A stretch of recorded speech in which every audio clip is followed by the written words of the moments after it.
We'll call a meeting to order at 4 o'clock. Regular meeting of the Board of Directors of the Twin Palms Water District, November 19th at 4 p.m. This meeting may be viewed on the district's website at www.twinpalmswater.net.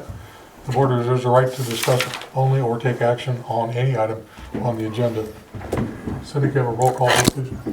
Or vote, a roll call for attendance, please. Director Arthur is absent. Director Bowden? Here. Director Coghill? Here. Director Leeser? Here. Director Woods? Here. And next on the agenda is a Pledge of Allegiance. Scott, would you lead us in the Pledge of Allegiance, please? Certainly. Ready? Begin. I pledge allegiance to the flag of the United States of America and to the republic for which it stands, one nation, under God, indivisible, with liberty and justice for all. Thank you, Scott. Are there any additions or deletions to the agenda? There are. Thank you. Public comment, please complete a request to be heard form prior to the start of the meeting. The public may address the board for 3 minutes on district-related matters. Government code prohibits the board from taking action on matters that are not on the agenda. However, the board may refer matters for future consideration. Are there any public comments? There are none. Not right now, anyway. Item 1, presentation and discussion on water resources economic rate study. Gentlemen. Good afternoon, President Coghill and members of the board. Today before you, district staff has been working with water resources economics for the past 5 months on the new rate study. And before you today is Mr. Charles Diamond to give the presentation, have open discussion at the end, and there'll be some direction from Mr. Diamond. Good evening, members of the board. Just want to check that you can hear me loud and clear. Yes, sir. I'm Charles Diamond, and I'm in Water Resources Economics, and I'll be presenting preliminary results of the 2025 water rate study this evening. Next slide, please. First off, just a little bit about our firm. Water Resources Economics is a small firm based here in Southern California. We specialize solely in conducting water and wastewater rate studies for agencies all across the state. I was the project manager on this effort. I have going on 9 years of experience conducting rate studies for water and wastewater utilities, and I've served about 40 agencies across the state. We are also assisted by Sanjay Gars, the founder and president of our firm. He has over 20 years of experience and has served over 100 agencies. We're also assisted by Grace Hunziker as a project analyst. Now, just a quick overview of what we hope to cover tonight. First, I'm going to provide a quick overview of the rate study process and then go over the schedule for rate adoption. Then we're going to discuss and evaluate 2 preliminary rate scenarios for the board to consider. And then we'll conclude with discussion and next steps. So here we have the 4 key steps of conducting any rate study. First off, we have the financial plan. In the financial plan, we project revenues and expenses for the district over a 5-year period. And the ultimate goal is to determine how much revenue you need each year over the rate setting period to cover your operating expenses, fund capital, and maintain sufficient reserves. The next step, step 2 of the rate study, is what we call the cost of service analysis. And that's where we allocate system costs to customers in proportion to their use of the system to make sure that we have a strong proportionality between the costs that the district incurs and the rates that are charged to customers.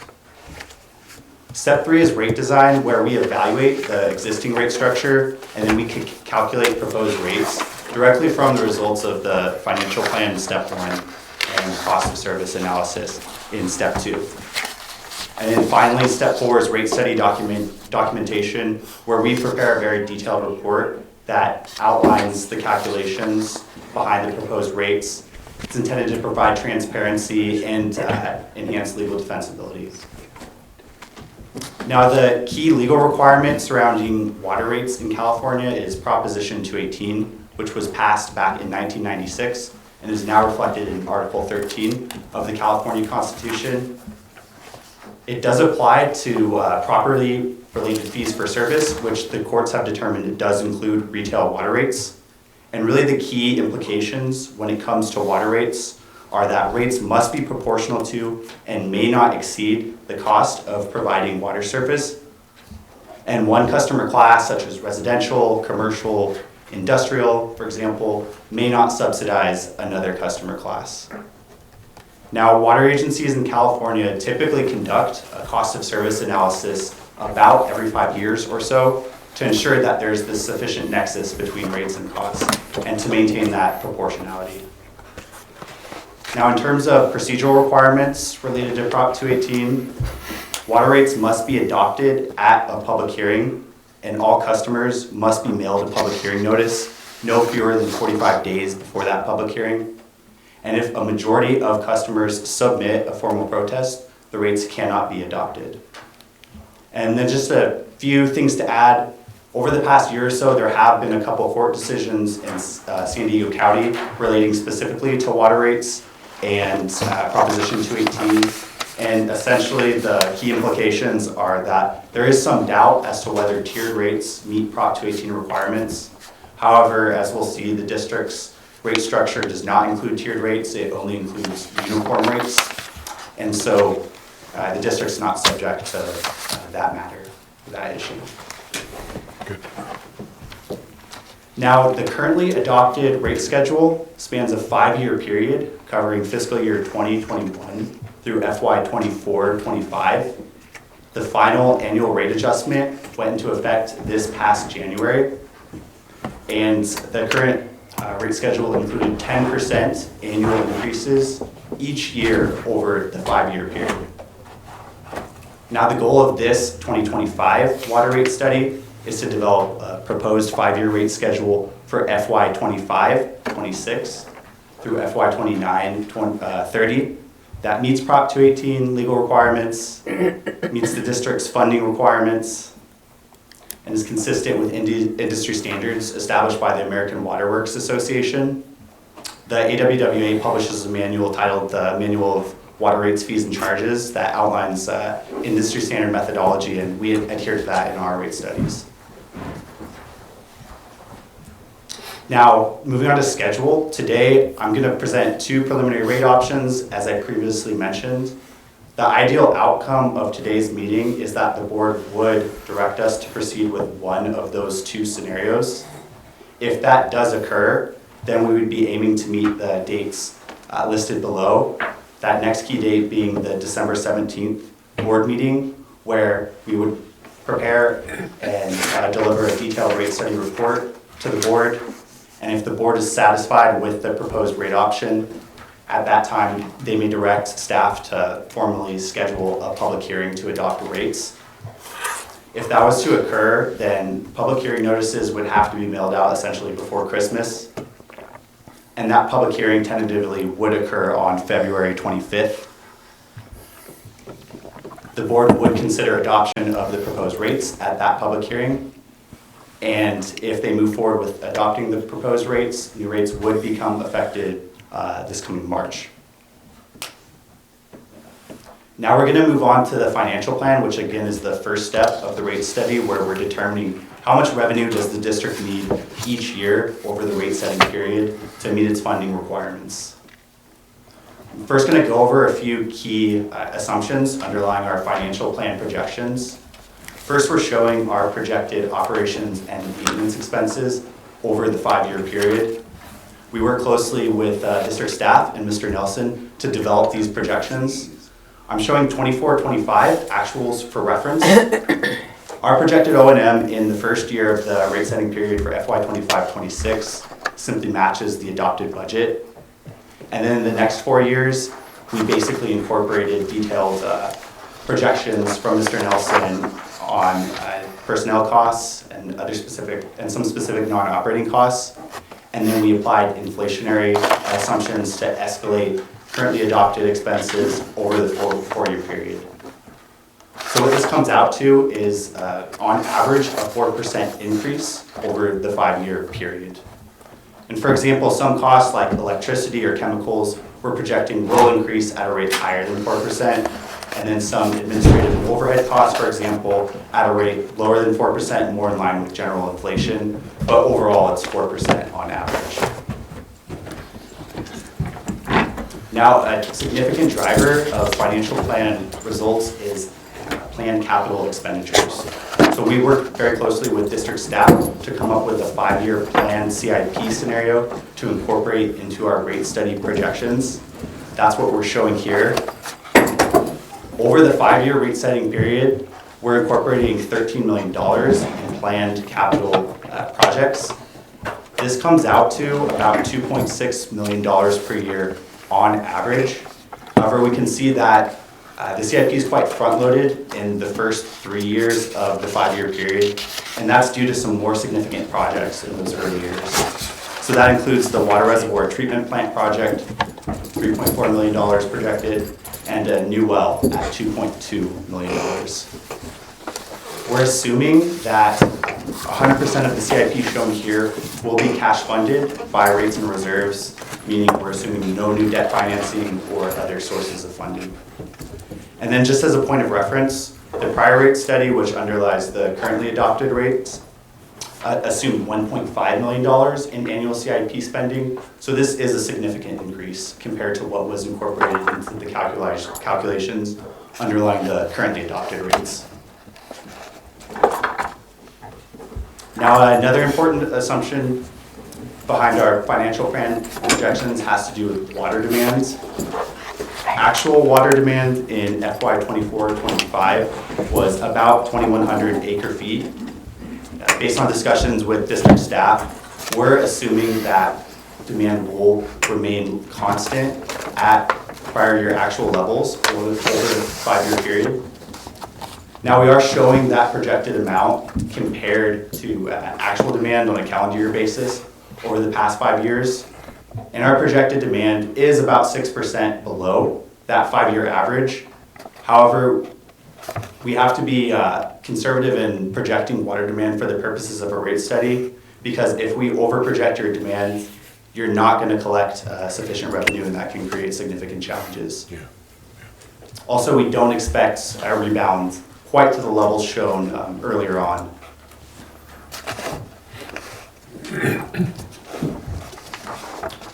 And I think we can move on to the next slide now. Now, just to go over the district's current cash reserve policy. The district has a reserve policy that defines target levels for 2 different subcomponents. First is the operating reserve, which the target is set equal to 180 days of operating expenses, which this year comes out to about $2.9 million. The purpose of that reserve is to maintain sufficient cash on hand to cover your operating expenses during short-term periods of cash flow imbalance. There's also a capital reserve target, which is set equal to 6% of depreciable capital assets. And the purpose of that reserve is to make sure there's enough cash on hand to basically cover your CIP. And that current target is about $3.5 million. Now we are proposing changes to the current reserve policy based on discussions with Mr. Nelson and district staff. And we're providing 2 different scenarios for consideration. So neither scenario 1 or proposed scenario 2 includes any changes to the operating reserve target. We're proposing to keep that as is, equal to 180 days of operating expenses. However, we are proposing a change to the capital reserve target. Again, the capital reserve target is currently set equal to 6% of depreciable capital assets. Now, we do see that sort of capital reserve target basis somewhat commonly at other agencies, but it's becoming a bit more antiquated. And based on discussions, we feel that setting the capital reserve target equal to annual average CIP would be a better basis for establishing a target for that capital reserve, since it's more reflective of actual capital spending and more in line with industry norms we see at other agencies these days. Now we're proposing that change in both proposed scenario 1 and proposed scenario 2. What distinguishes proposed scenario 1 from proposed scenario 2 is that we're also considering an emergency reserve target for scenario 2 only. The purpose of an emergency reserve would basically be to maintain cash on hand in the event of unanticipated critical asset failure. And so we're proposing to set that target equal to the estimated cost of an unexpected well failure. And moving on to the next slide.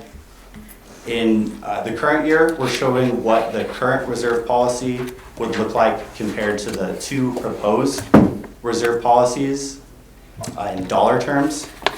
So again, no change to the operating reserve target.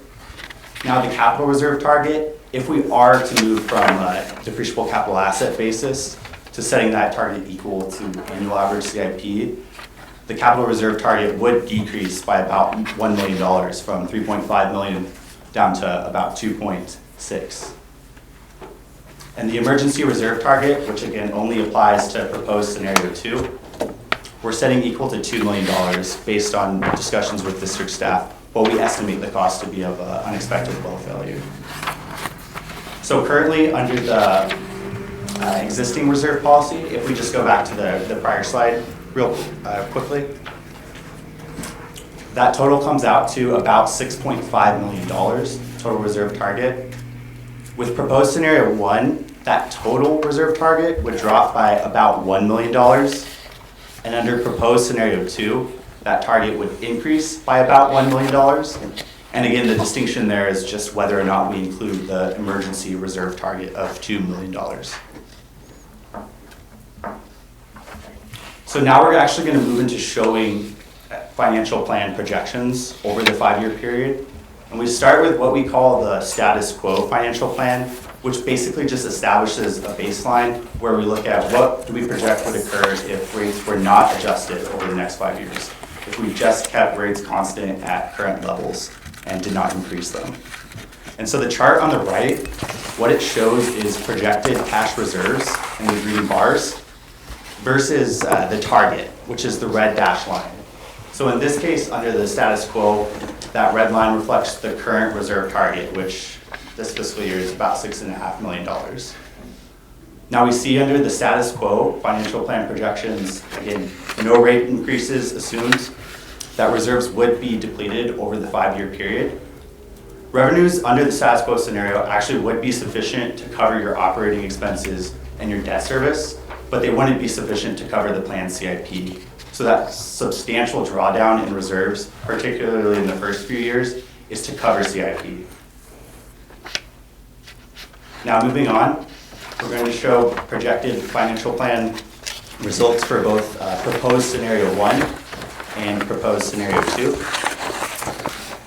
Under proposed scenario 1, which reflects the reserve target under scenario 1 that we just went over, we're proposing 5% annual revenue adjustments. Revenue adjustments represent basically overall increases in rate revenue on an annual basis. Now that first rate adjustment would occur in March of this coming year, and then the 4 subsequent years of the rate setting period, those adjustments would occur in January. So again, 5% annual increases over the next 5 years. And then we can see what those projections look like in the chart to the right, again, where we have cash reserves plotted against the proposed reserve target under scenario 1. So again, we do have a drawdown in reserves in the first few years because of that substantial CIP that's front-loaded. However, we do start to build back reserves in the latter years when CIP is not as significant, and we do meet that target by year 5 in FY 29-30. Now moving on to the next slide where we're showing the results for financial plan scenario 2. This reflects the proposed reserve target under scenario 2 where we include the additional $2 million emergency reserve target.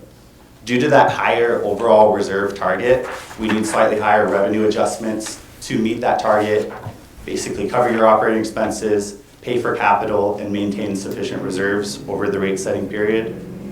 And so under financial plan scenario 2, we have 7% annual increases as opposed to 5% under scenario 1. Next slide, please. Here's a summary of the two proposed financial plan scenarios where we're showing both the reserve targets. We can see that the reserve target, again, under scenario 1, is $2 million less than what it would be in scenario 2 due to that emergency reserve. And then the proposed revenue adjustments are shown in the two columns to the right. Again, for scenario 1, we're proposing 5% annual revenue adjustments. And then in scenario 2, we're proposing 7% annual revenue adjustments. So now we're going to move on to showing preliminary rate scenarios for each of the two financial plan scenarios. First, we're going to quickly overview your existing rate structure, and we're showing current rates in effect in the chart to the right. The current rate structure includes three primary components. First, there's a fixed meter service charge that's paid on a monthly basis that increases with meter size. So the vast majority of your customers would pay that charge $20.05 for the 5/8 inch or 3/4 inch meter. Secondly, we have commodity charges per unit of water delivered. The vast majority of your customers pay the potable commodity charge per 100 cubic feet, which is $5.24 currently. There's also a non-potable rate per 100 cubic feet, and the Utah Trail pay station rate on a per gallon basis.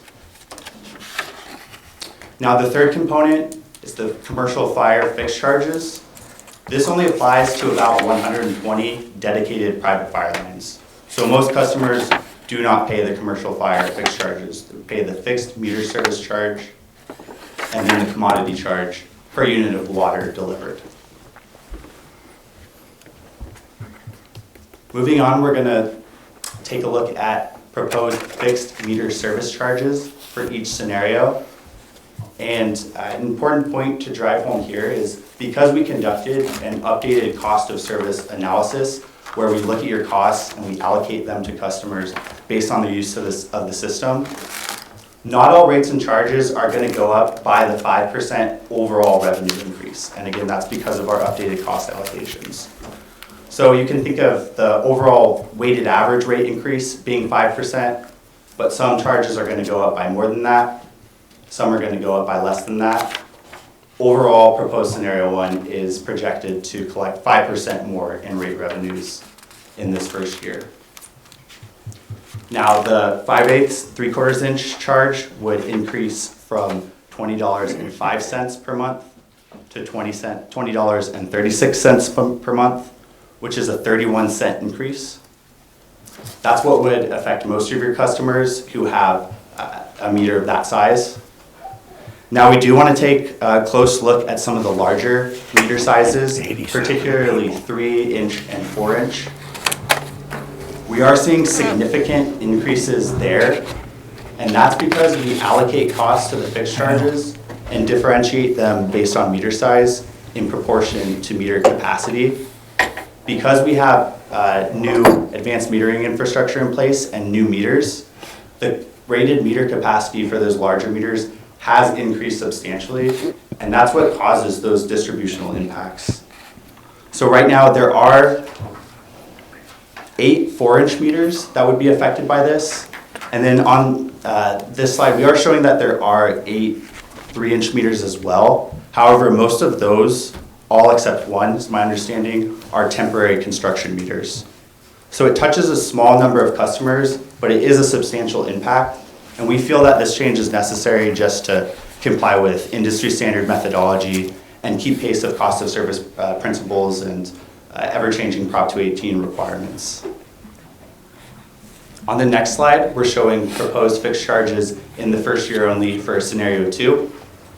This includes 7% overall revenue adjustments, so the rates are a bit higher than what we saw on the prior slide under scenario 1.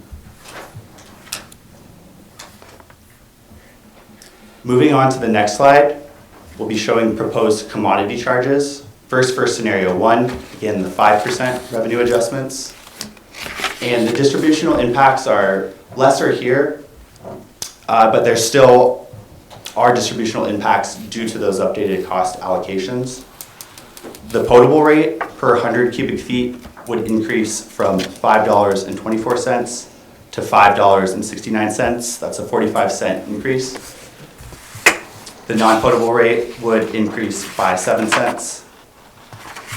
And then we can see the increase to the Utah Trail pay station as well.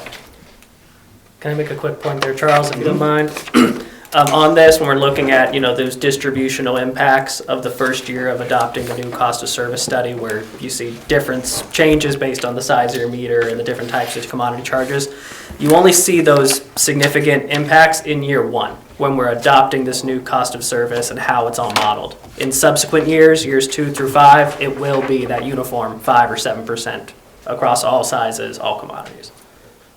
And we'll take a look at the full 5-year rate schedule under each scenario, next few slides. And we can see that basically after year 1, in years 2 through 5, all the rates and charges simply go up by either 5% under scenario 1 or 7% under scenario 2. It's just in this first year where we basically recalibrate your rates based on our updated cost allocations that we see those distributional impacts. Yeah, too much different.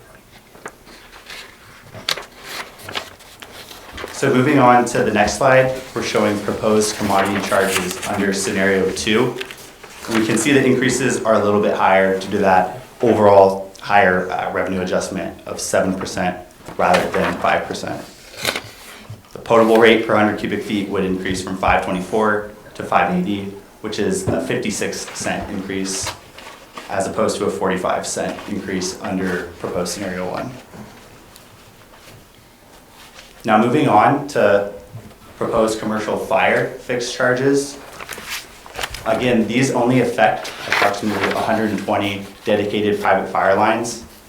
However, we can see the distributional impacts are quite significant here, where we are seeing significant decreases to these charges. In overall revenue terms, this doesn't make a huge impact, although these are significant decreases in the current charges. This is due to us applying a AWWA standard methodology that we think is appropriate and necessary to meet Prop 218 requirements and basically adhere to cost of service principles as we do in any rate study we conduct. But we can see, for example, for a 2-inch commercial fire line, currently that monthly charge is 65 cents or $65.06, and that would decrease substantially to $10.41, even with the overall revenue increase of 5% under scenario 1. Under scenario 2, on the next slide, we're still seeing significant decreases, slightly higher rates due to that 7% overall revenue adjustment. Now moving on to the next slide, we're showing the full proposed 5-year rate schedule under scenario 1. So again, this includes the 5% annual revenue adjustments each year over the 5-year rate setting period. In that first year, proposed March 2026, that's where we see those distributional impacts because we've updated the cost of service. Thereafter, in the next 4 years, all rates and charges simply increase by 5% per year. Moving on to the next slide, here's the 5-year rate schedule under scenario 2. Again, those distributional impacts occur in year 1, proposed March 2026, and then in the next 4 years, all rates and charges are increased by 7%. Now we're going to take a look at how these scenarios would impact a typical single-family residential customer with either a 5/8 inch or 3/4 inch meter. What we're showing here are monthly bills under current rates and then proposed rates under scenario 1 in the first year. And we're showing for 5 different levels of water use.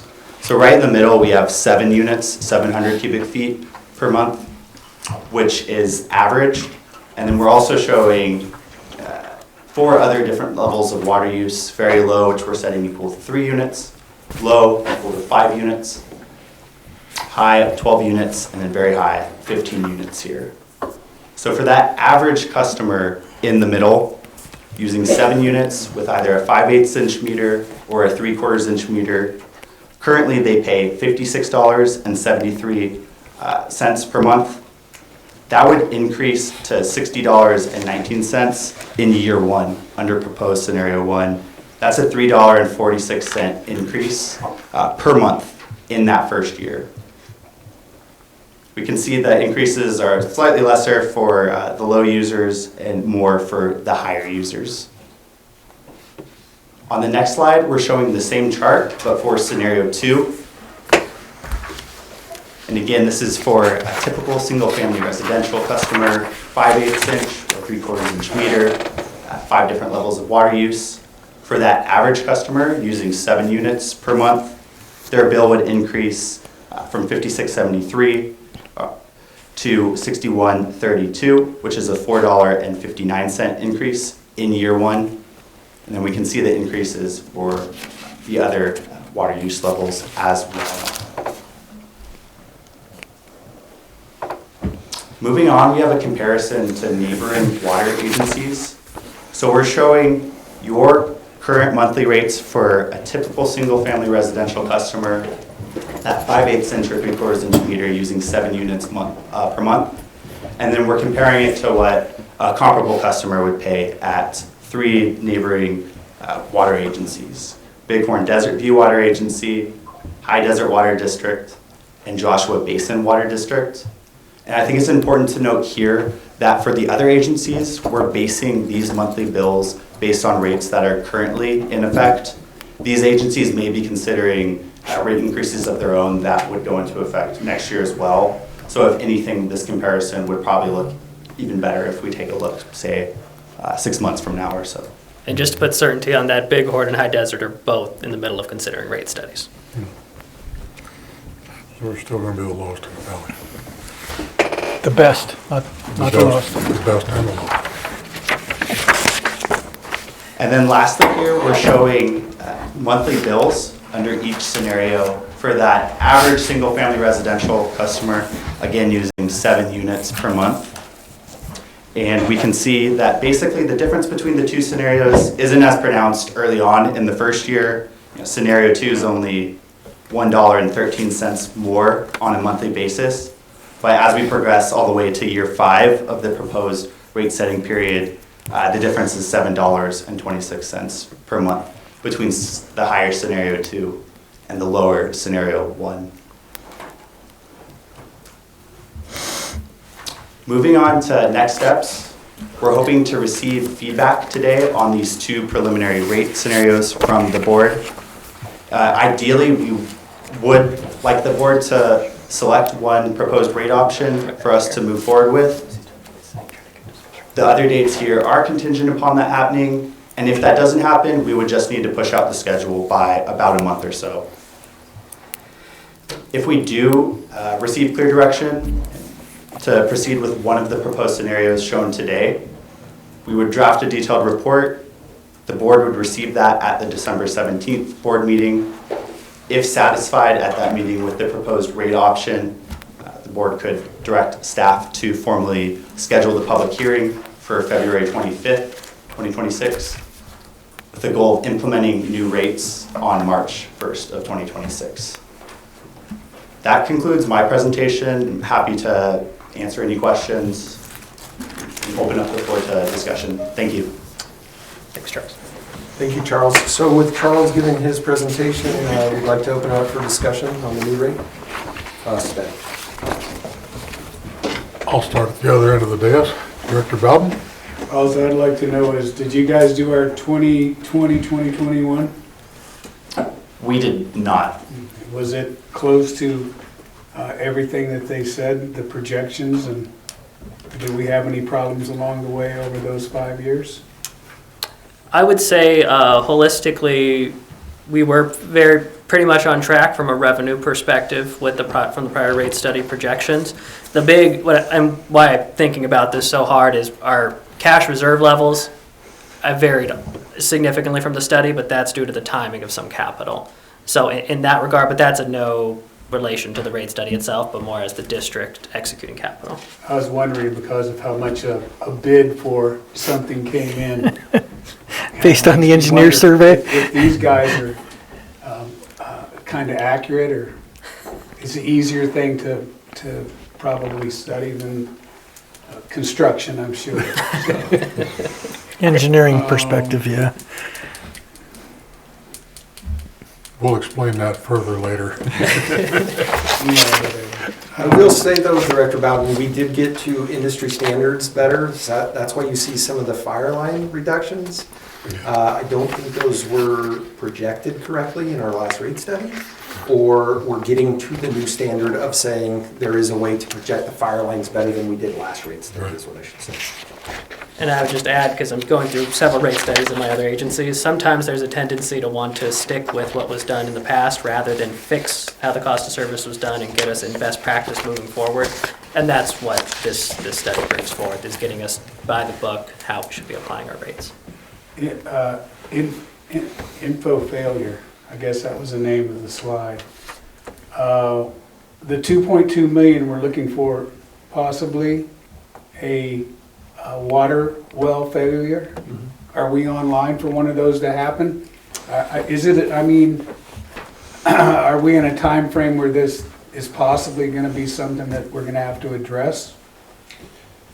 We don't always know when well I failure is know going to that. come. So one of the things that happens during well failure, just so when well 11A failed, we were pulling samples that day, and all of a sudden there was milk in the water, really airy, bubbly water. We had to then make the decision at that point to pull the well and video it because of failure. So it really depends on the material that the well is built in. If it's built in stainless steel, like we've done in the near future, going with stainless steel wells, we're not too concerned with those wells. As we know that some of the wells are 30 to 40 years old, failure to that well is definitely in the, I'm not going to say the near future, we can see them go longer, 50 years, 60 years. But in this rate study too, there is just an additional well that we're going to be looking at This as is well. the mechanical part of the well failure, not the water's no good anymore, like, what is it, 11A or? Or a casing Yeah, collapses or. so instead of mechanical even, it's the structural portion of the well, like well 11B, the steel underneath collapsed and our pump and everything was submerged now and we weren't able to. That's not the one that might have a high content that we don't like? That one does. 11B is high in, So, but what we're saying, this money is more for the physical pump the water well. All right. The well Not- itself, the not casing. What do we call the reservoir underneath the reservoir? Drill new well. yeah, this is just well, so we're, Yeah, I got you. we're pumping to the wells to the reservoirs, but yes, complete well failure, because at that point, you're gonna put in a new pump, a new motor, you're not gonna put old All equipment right, in. So it's a- terminology is what I was looking for. Yeah. Yeah, so So yeah, structure. the clarifying thing there is the $2.2 million is for complete brand new well from ground up. And that's where the $2 million emergency reserve is based on that number. So are we getting in the realm of a mean time to failure event? Is that what we're doing? Based on the age of all our existing inventory? Is that what we're forecasting? We would like to have that, if we lost 14, 17, or 16 right now, we would be drilling a well tomorrow. We would figure It's out. prudent to decide, think of this in this situation, in other words. It's close enough, we can't predict if it'll go 20 more years. Nope. I kind of look at it as an insurance policy. Right. We're going to have this available to us in case something happens, just like we have insurance on our cars in case something happens. Right, so we don't have to scramble and go get loans and. Exactly. And go back out in debt again. Do other districts, obviously, obvious question, they do 5-year rate studies also? Because it seems like I'm in another district with something I do, and it seems like I've had increases more than every. More frequently? Yeah, A rate it's study? just- Yeah, I'm just saying, is this, when we do this rate study, they did something where they had to send it out because they had to raise it more, maybe because a well went out and they didn't plan for it, but. Well, and I will tell you, if it's other districts close by, the It is. constituents that they're dealing with and the situations that they're up against as far as Chrome 6 and compliance with California is definitely different than what we're seeing in our water quality. So water quality plays a role in that if they have an emergency situation where they may have to go. Now, we've never done an emergency rate study and said, hey, we need X. Is that what But other districts could do. that is what, and that's probably I the think I situation that you're remember describing, reading this, is and that's all they coming suddenly back to me. realized that we're not gonna, our revenues are not sufficient to meet what we're now looking at, so they do basically a quicker rate study that's shorter than the 5-year period and Sounds send like it a out. Chrome That's 6 exactly issue. what it was about. Sounds like a Chrome 6 issue. And if it's in every well affected, where they're getting projected numbers of 10 million a well, they're not gonna have the capital to even keep up. So that's a great question, but again, we're not seeing the water quality issues for that to be a concern. And if it was, we would address in this 5-year rate study. That was just because of, it happened. It did, yes. That's why I thought of it. All right, I'm good. Thank you, Director Bowden. Director Wood? So, I apologize for my laryngitis, I am not ill. I don't know why it's happening. Coffee. So I've heard a lot of different things tonight and read things tonight about insurance policy or, that kind of thing. Could you please, for me, clearly state what problem the rate increase is meant to solve? Problems? If you're going to do a rate increase, or you want me to vote on a 5 or 7, because I have other questions, I have about 4 other questions. What is the problem meant to solve increasing the rates? Can I? Yeah. So the baseline scenario, which we're looking at, scenario 1, the 5% revenue requirement, is what we would say is the required rates to keep our operation running, fund our capital, and meet our reserve targets. The 5% scenario 1 is our baseline, if you will. This is what, So you're taking into consideration the operating policy, the capital policy, and the emergency policy. in scenario 1, we are only considering our current, which is the operating and the capital. Okay. Scenario 2, where we go from the 5 to 7%, is where we're saying, what if we set aside an additional $2 million in reserves when we're saying because of an unanticipated well failure?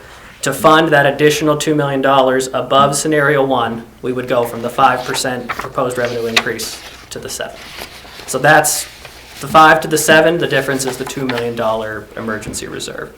The 5% is the baseline based on the cost of service and financial plan done that the district would need to operate as we have. Okay, but again, it's not, is it a problem of the slide that we saw on the drawdown, right, of reserves? Or is it to keep up with the operating costs to maintain the level of reserve that we have? I'd say it's a little bit of both. I mean, because when we look at our operating portion of our financial plan, we are including inflation, we're assuming increases, our staffing increases, chemicals, electricity costs. But then from a capital side, we are looking at what is our solid 5-year capital plan, including the redundant reservoir project, including a new well. So so I'd say it's both. It's both. It's all contributing factors. Okay. This may be a real simple answer, but in your opinion, or your opinion, or your opinion, do low-income or financially vulnerable customers face disproportionate impacts because of the rate increase? Charles, do you want to answer that, just from a water usage perspective? Sure, and we could go back to slide, it is 21? 29.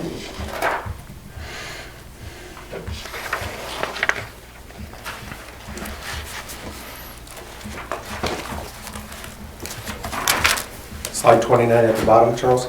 Actually, let's go 2 more slides, please. 2 more slides, Les.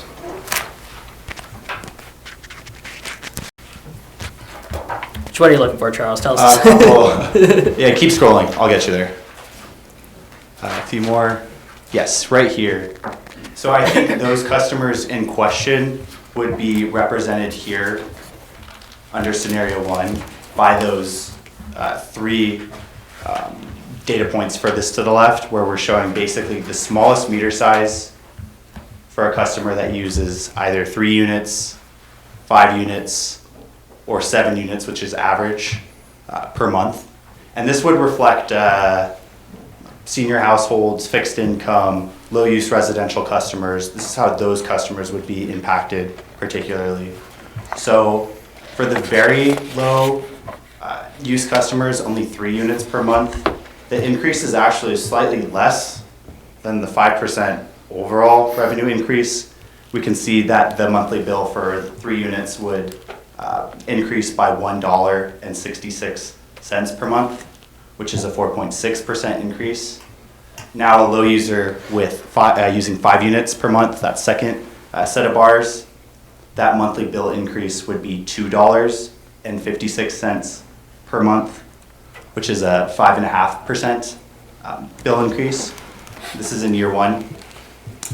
And then for the average customer, that monthly bill increase would be $3.46 per month. Right. So, That's households. I guess, is there a slide here, that's year 1. Is there a slide here, and I apologize if I didn't catch it in the slides, that shows me here's year 1, and here's year 5, and what the increase, you know what I'm trying to say? yeah, For so the- there is this, that would I'm back sure to it is, there. I was trying to go Um, through this and- as we were going through this to see if I could find it. And I did want to just say to like, I wanted Charles to give you the data point on that. But my simple answer to your prior question too is in year 1, I think our, senior households, fixed incomes, the low end water users are actually seeing less of a change than the average user. And then on all the out years, it's all the same 5% across the board. So I would say there's slight benefit to those lower water users in the first year. If it helps, we kind of quasi did mine, and I'm in the middle. My rate goes up $15 over the 5-year period. And that's what it was this slide, because I'm kind of looking at, Yeah, this one shows just for you. instance, a $20 current Yep. monthly fee. 5 years out, it's a $7 a month increase. That's just, I was kind of like trying to, So yeah, Well, it'd that's be- the 7% one, I believe. correct. This is the 7% scenario. Um, So it's 7 on the fixed, and then it's about $2.38 on the variable, I believe, offhand. So then, based on your monthly units, it'd be the $2. That would represent your I increase. go up $15 over 5 years. Yeah, we did Bob's, and it came out to be about $15. So, third question. Yeah.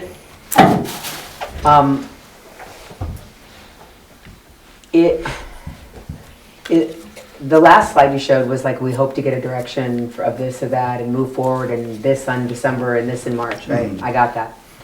Are those the only 2 options, meaning it's a 5% or 7%? There's no other option in terms of no rate increase? That's what you're asking us to decide on. I just want to be real clear. I think we're open for discussion. That's why we're here tonight. And if there was another scenario. And I don't mean another scenario of a 3% or 3.25%. I said, my meaning a 5%, a 7% in terms of a rate increase or no rate increase. Are we getting, is there only option 1 and option 2, which is a 5% or 7%?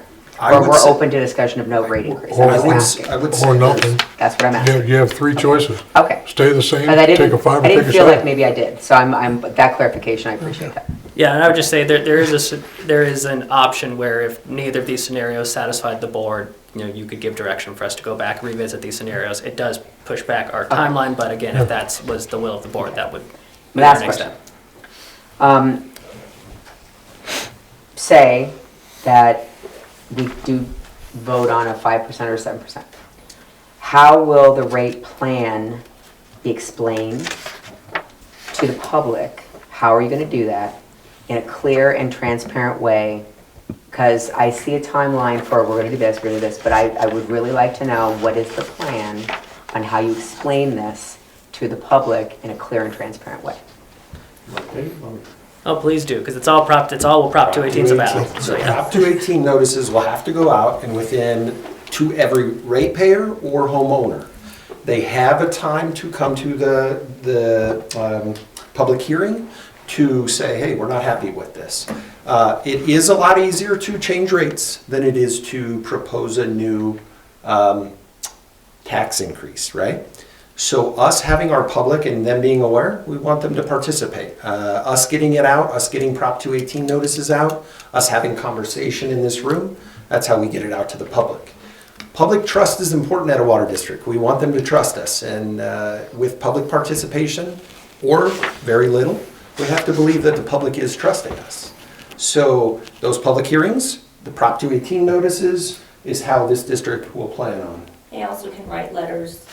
Yeah, you can have a letter written in, and then we have to provide that information to the board when we have the public hearing. We have to add everything up, we have to tally it up.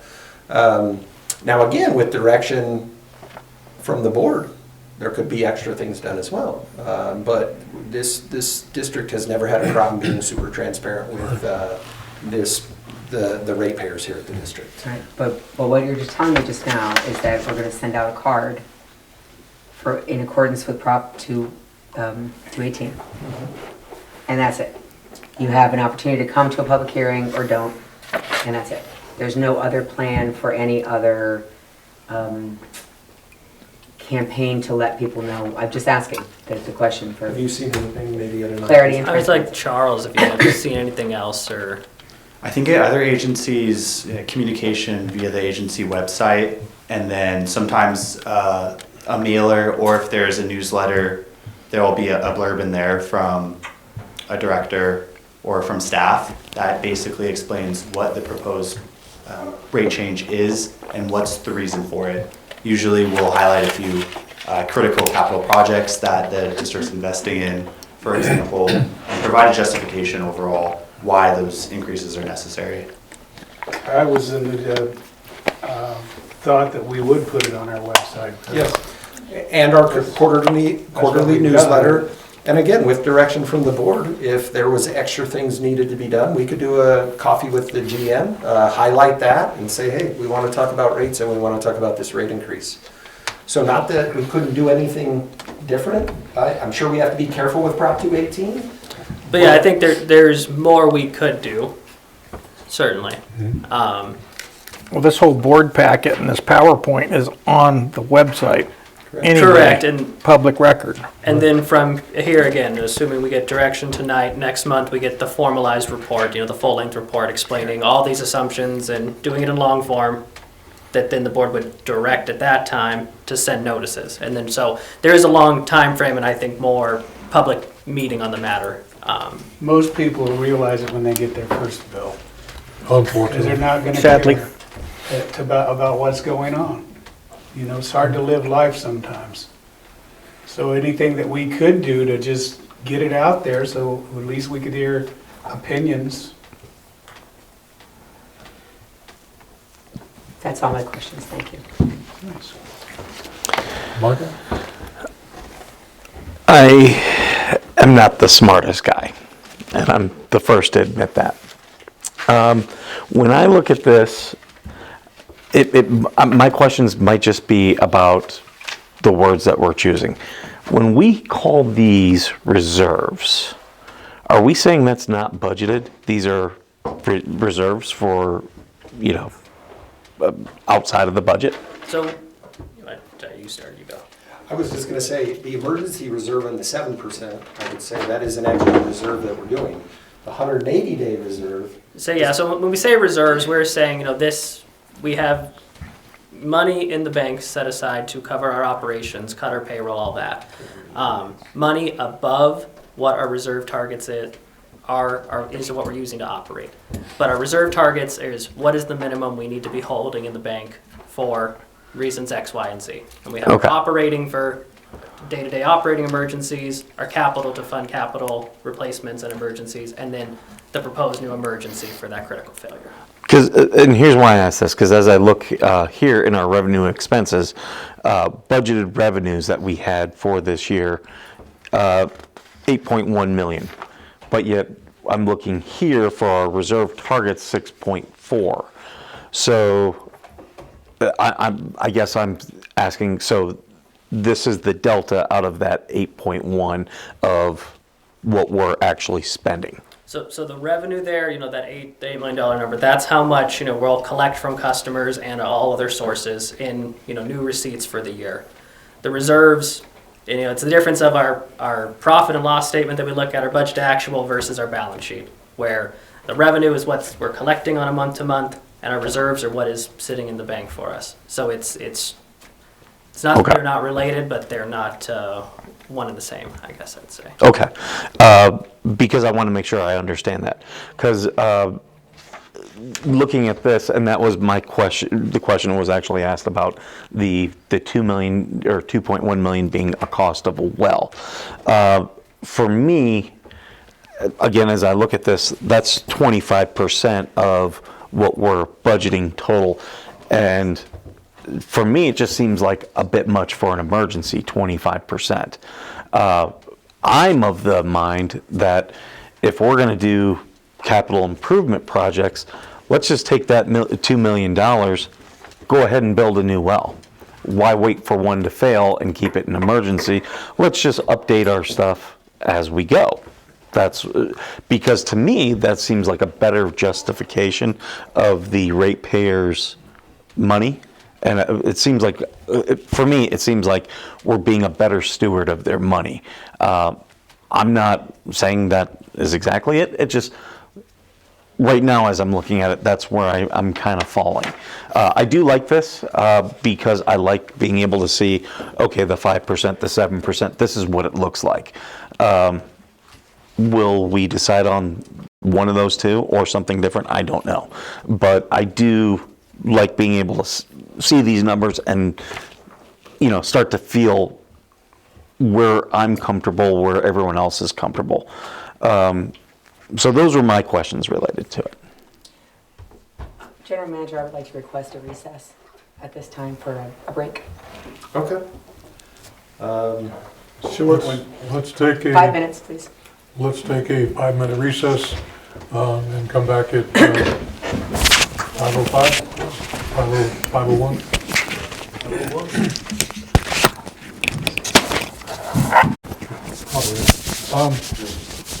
Okay, we'll come back into the meeting. Did you have anything else that you wanted to bring up? No, those were the questions I had. Okay. Director Leader? Can you go back to slide 16? All right, when we start looking at these scenarios, one of the things I noticed is the proposed reserve target baseline. It moves right there. It's at the $6 million mark. Current revenue. Go to the next slide. It actually drops below 6 million, that baseline, which would mean that the gaps in years, what is that? Is it 27 and 28 would be even bigger of a deficit. And then in the next slide, that baseline starts at almost $8 million. Is that just somebody didn't drop the baseline right? Because if that was on the $6 million line, we'd hit our revenue sooner and have less gap in the out years than that target slide represents. You follow what I'm asking? If we go a few slides before, I think maybe one or two more. Yes, right here. So the total row here, this would basically reflect the difference in that red line between the three slides, where under the status quo financial plan, we're sticking with the current reserve target, which that total is about $6.5 million. And then when we move to the proposed scenario one option, because of that proposed change in the capital reserve target, that drops to $5.5 million. So that's the difference in the reserve target, where we're actually lowering the current reserve target for scenario one. Yeah, I get that, but our metric line is starting at $6 million revenue in slide 15. The anchor point starts at exactly $6 million. And I see where the green stuff, our projected ending balance shifts over the years based on the revenue stream of 5% or 7%. But that revenue baseline seems to shift off the $6 million mark, and that's what I'm trying to find out why. And is the question in reference to that red line on the next slide? Yes. That red line would not reflect revenues, but rather the reserve target. Well, I got that, but shouldn't it be anchored at $6 million starting point in each of these three slides?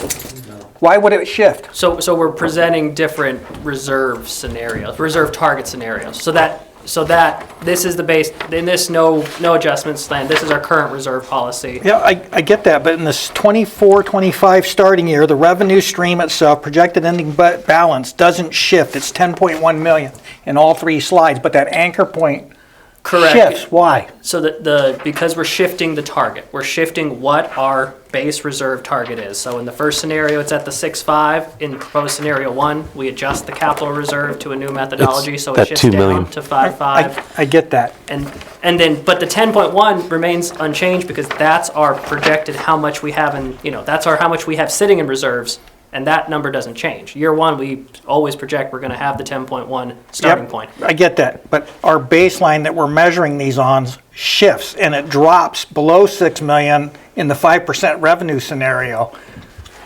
See how it dropped, go to the next slide. See how it dropped down below 6 million for a 5% increase? Why wouldn't it move up if I use the argument in the 7% slide? Back up one slide. Let me try to explain. Back up We one. went from a 6% total assets to now we're saying the CIP is the new second determination. So that's where you change reserve in the the first scenario. Then when it changes in the second scenario, you added 2 more million to the reserve line. So the reserve line goes up 2 million. So you have $1 million change in the first one. So from current standard to scenario 1, you have a $1 million I get that. difference. The reserve line is $1 million difference. If we add the 2% from 5 to 7, we add 2 million to the reserve line. That's how the reserve line is changing. That's Okay. how come the baseline changes. Okay. I'm not articulating what I'm trying to get across here, and I'm not understanding why it would I get shift. it both ways here. I see what you're looking at and I get what he said. Here, But you're strictly talking about the 10.1 Here's in the cash second. reserves? Well, there's the second one, it's No, under the red the line. 6. The red line's on 2 million twice and the next time it's on 5.7. On scenario 1, Is the three the different baseline revenues? is under the 6 million because it's right here at 5.5. The no reserve adjustment is 6.4. okay, so then on slide 1, I should see that dot starting at 6.4. 6.4. Okay, Next- got it. next slide. Okay, it's a little higher than the 6 million mark. Next slide, 5.53. Okay, Next slide, 7. all right. All right, That's what it meant. okay. That's the only question I had, is why that line shifts. Because if that line stayed anchored, it would mean that those gaps would be better or worse in the out years than what it's shown. That's what I wanted to understand. But the scenarios are 3 different. Yep, I got it. Thanks. It's the only question I had. We're gonna give this presentation. Thank you. Charles, I thought your presentation, your slide program was, and the pamphlets you hand out were very well put together, very, very understandable, and I thank you for that.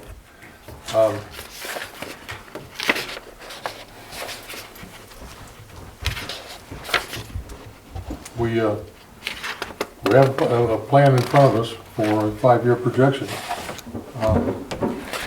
If we had to pick nothing, 5% or 7%, what does the board feel like? Knowing that we're coming off of a 10%.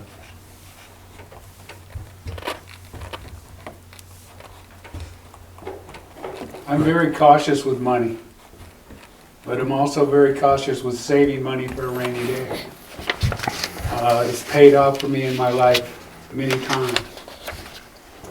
You don't foolishly spend money. I'm talking in my own life now. So you go without some things, which is different. But I was always very, very prudent to put money away for today. And when I say today, 40, 50 years ago, it's paid off well for me because I left it in there. And it was there for when I needed it, and if something happened, I didn't have to do that. If I was able to make some strong financial moves by using money that I had and not having to borrow it when things happened in life. So I'm almost, just my mindset and looking at what the figures are, and there's always going to be someone that's going to be affected because of low income. Always. It's never going to go away. And we don't want to be affected by unforeseen circumstances. And what I thought I heard from Director Arthur was, why do we want to just have this money sitting there? And but if at the end of 5 years we haven't done that, we're not gonna do a new 5-year plan study that shows us going up to 4 millions in reserves. We're already set. So it's just, you don't add on to it then. If everything went well and we had no emergencies, so.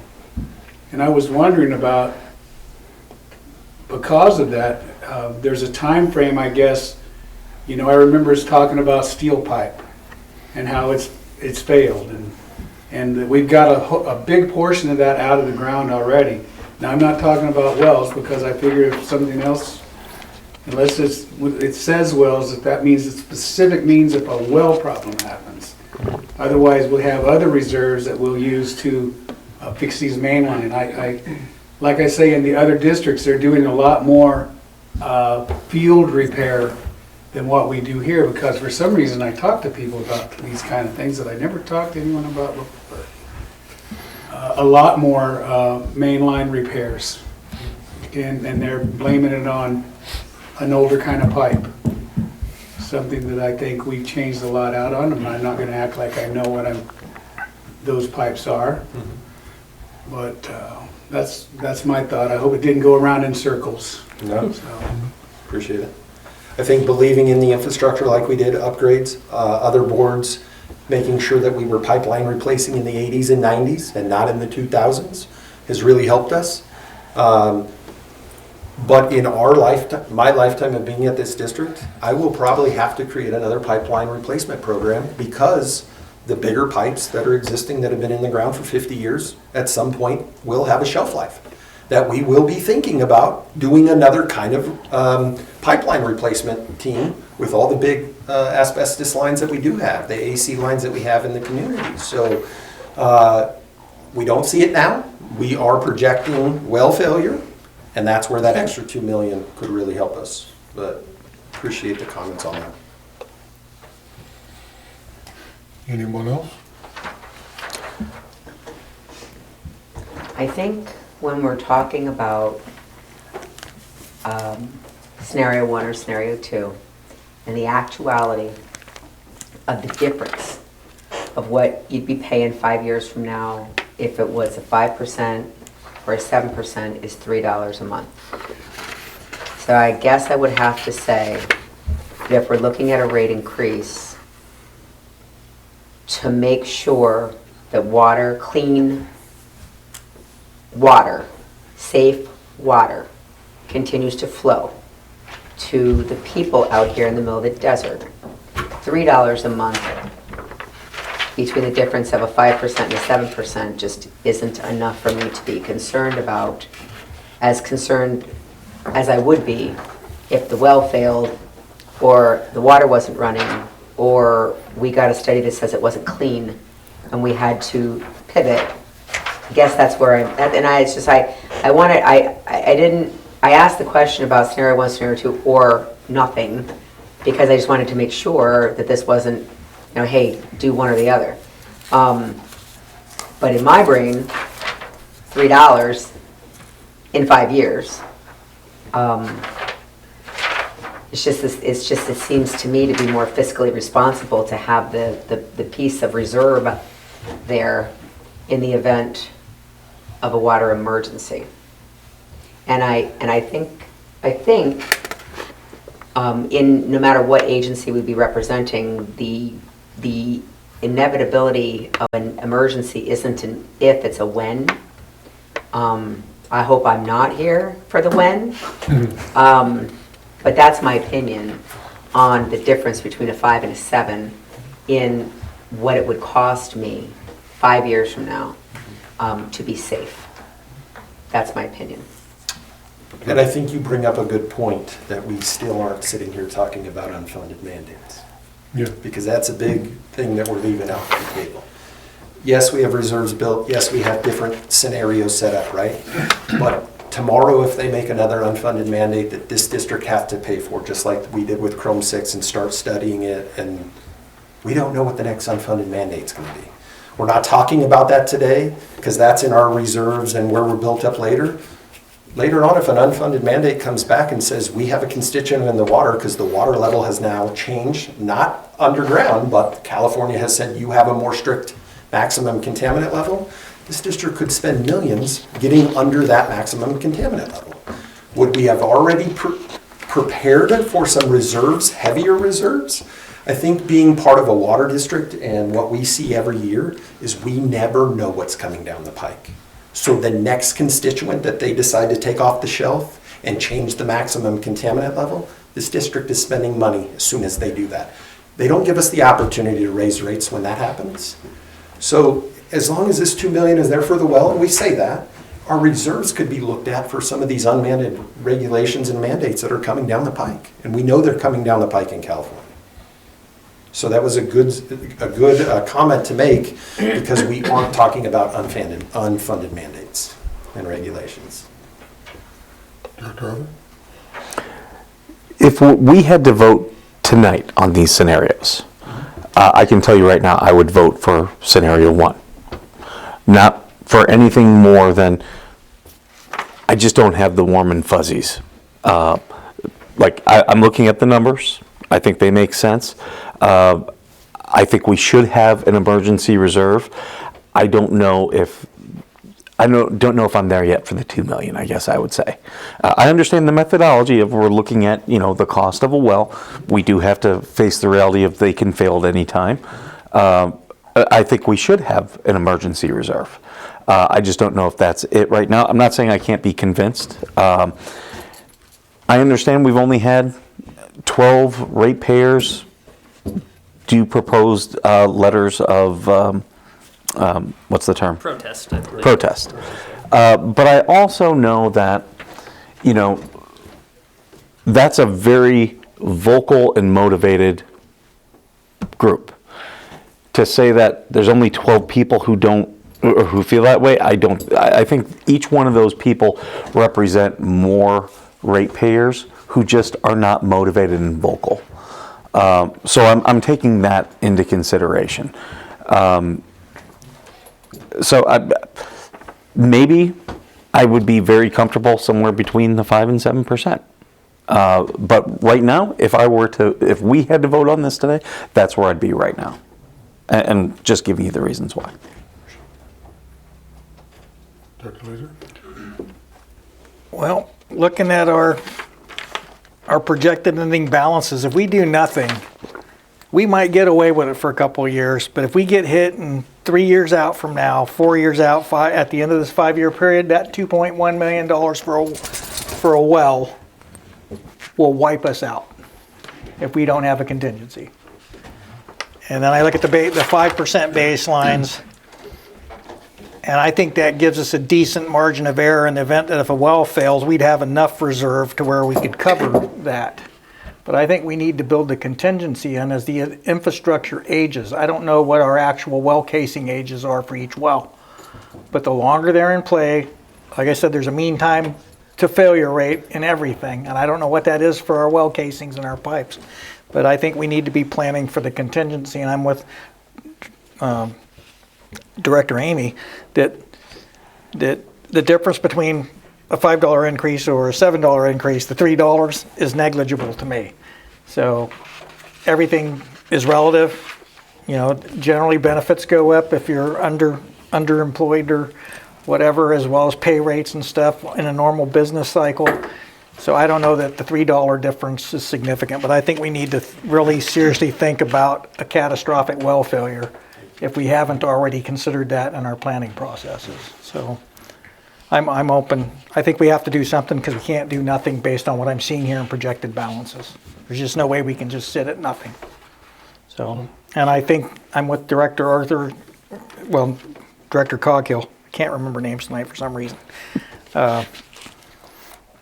The previous REIT study was a 10% increase every year, and I think we built something there with that, because now we're at this point in the game 5 years later where we're not talking about doing another 10% increase. We're talking about worst case scenario with a catastrophic well failure potential of only a 7% increase. And I think that's good for the ratepayers and the users in the district. Over the course of 5 years. Yep. Not every year. You know what? So, and that one was a bitter pill. And that's what I was gonna say, because it's my turn now. We've come a long way, we really have. And to have a 10% increase for the last 5 years, that brought us I won't say all the way to the top of the mountain, but a few steps from it compared to where we were. We are coming into some capital improvements that we're going to do. We're going to see some money going out for that. We already missed the mark, our engineers missed the mark by $1 million on that one project. So there's one of them. Unfunded mandates that the general manager spoke of, they happen all the time. What's going to be next? We still don't know what the dollar signs are going to be for Chrome 6, though we're trying to get it ahead of it. That's going to cost a substantial amount of money. And we have neighbors to the west that are dealing with that now on their wells.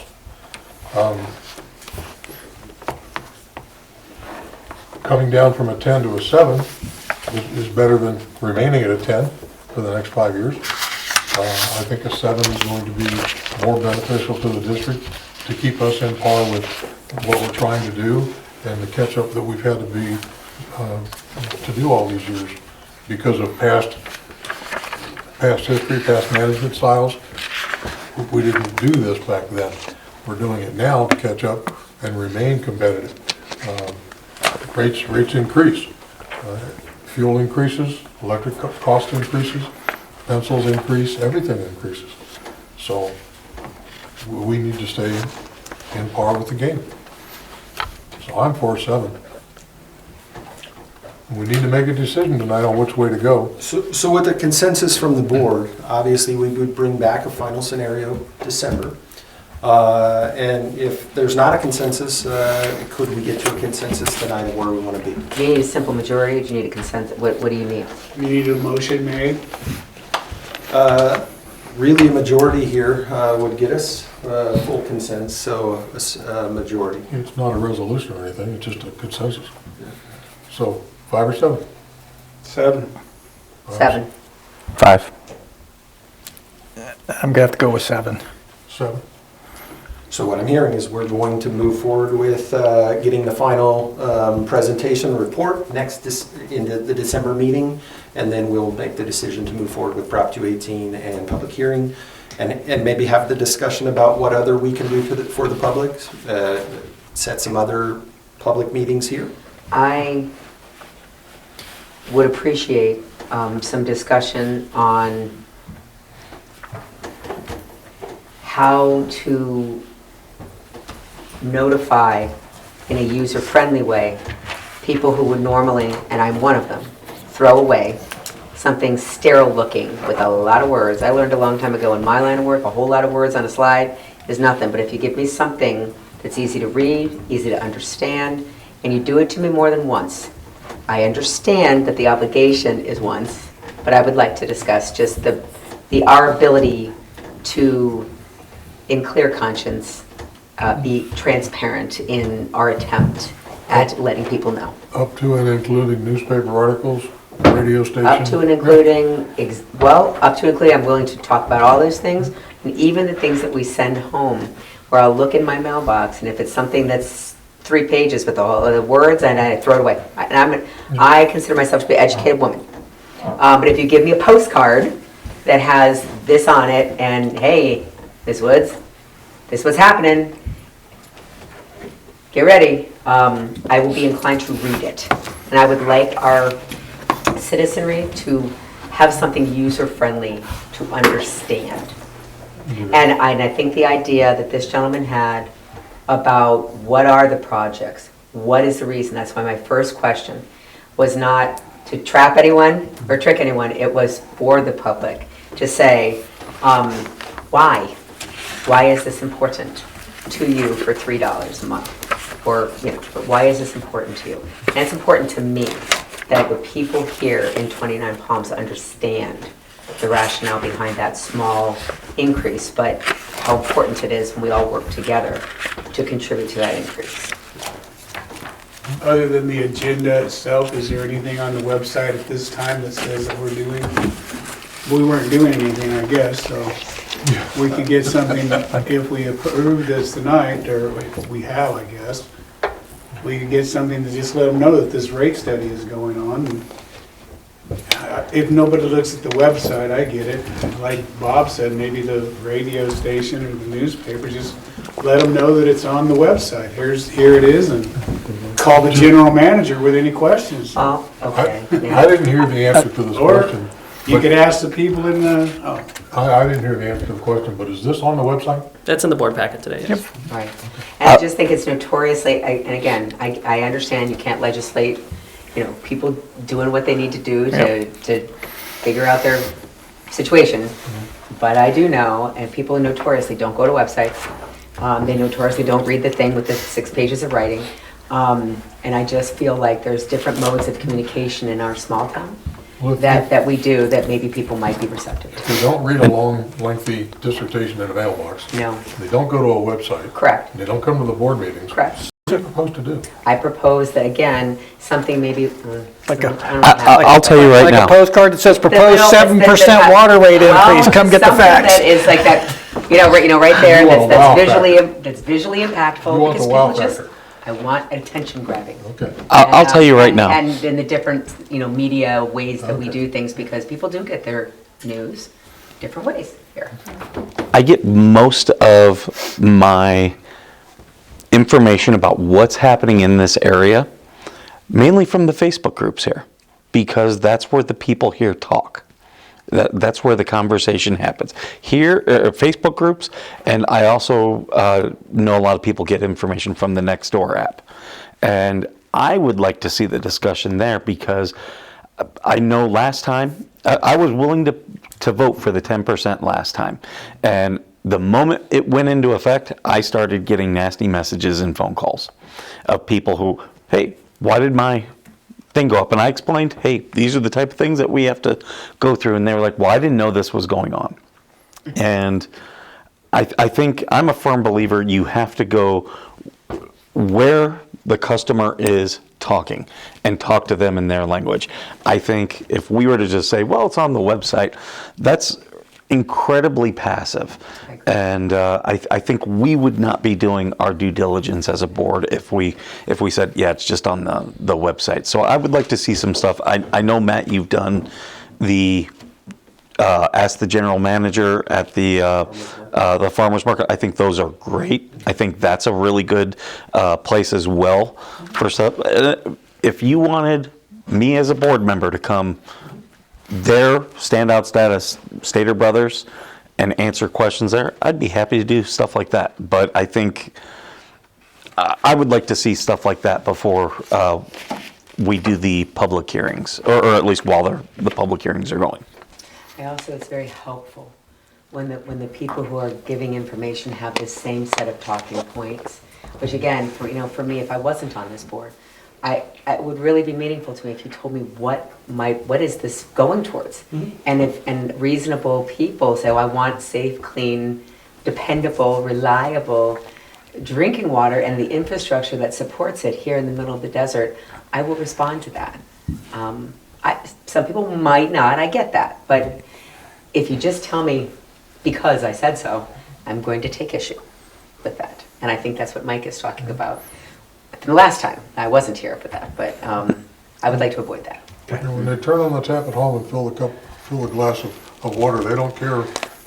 The water's in the glass, turn the thing off, drink it, that's their caring.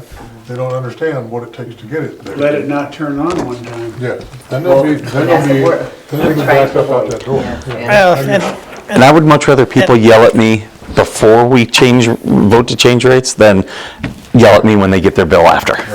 And not in good conscience be able to say, well, I did everything I could to let you be aware of the circumstance. Mm-hmm. That's just important to me. You were about to say something? Nope, I'm staying safe. Any other comments on that topic before we move on to the next agenda item? I just want to take a minute to thank Charles Diamond. He's been amazing to work with. The group's been great.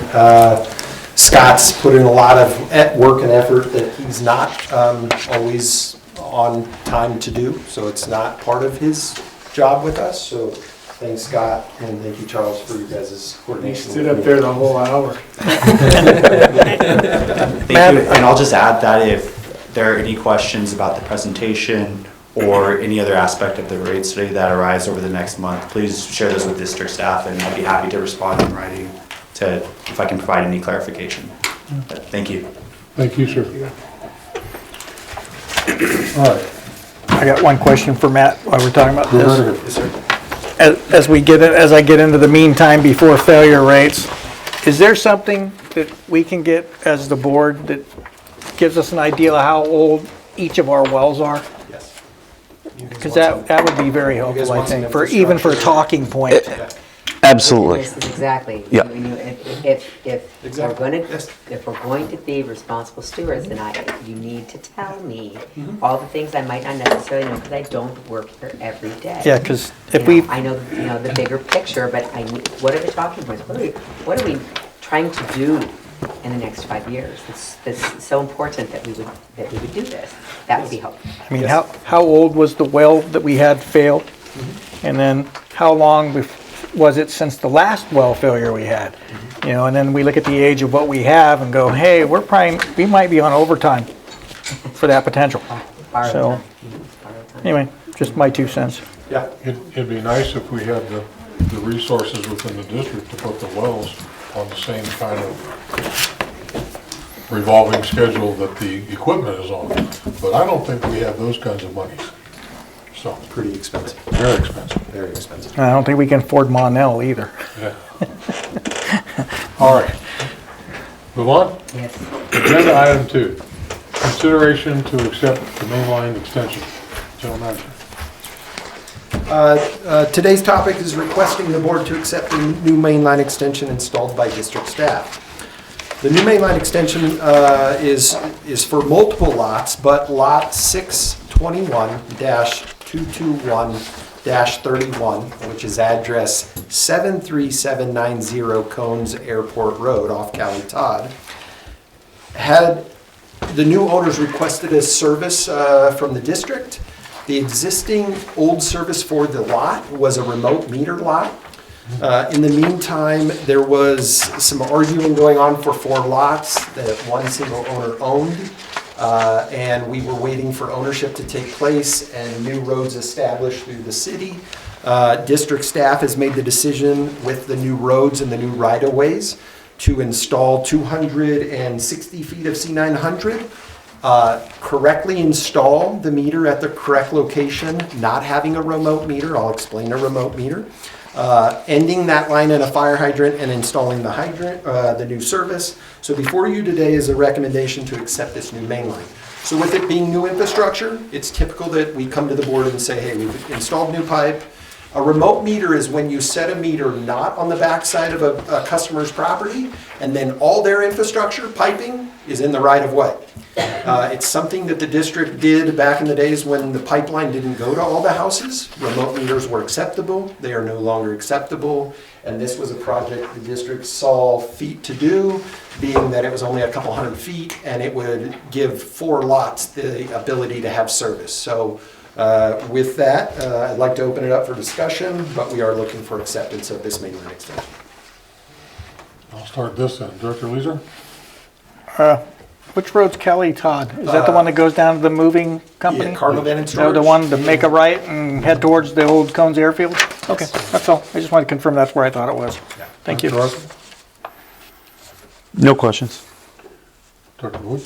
So, I'm trying to look here to make sure I'm right.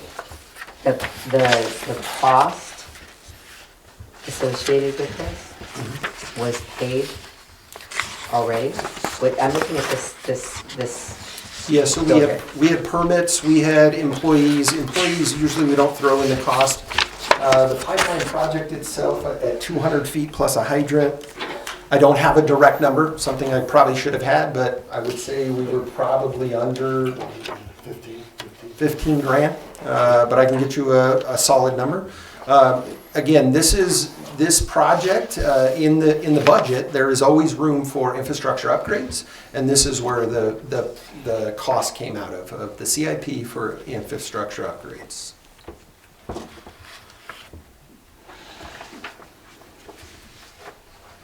And it's something we've done in the past and may have to do in the future. I would love to wherever there is a remote meter, because the district created the problem, let's say in the 60s, 70s, and 80s, we fixed those problems and put the correct infrastructure in the ground. If there is a leak in the right-of-way on public person's property, meaning it's not close to their residence, they're digging in the roadways, they could be hitting different utilities, gas mains, spectrum lines. So this was just a project that was pretty simple, 200 feet. I know it says it took us from the 9th to the 22nd. I think they got the pipe in 2 days.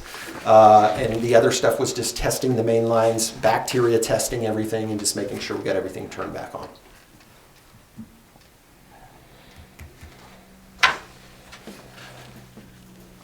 No questions?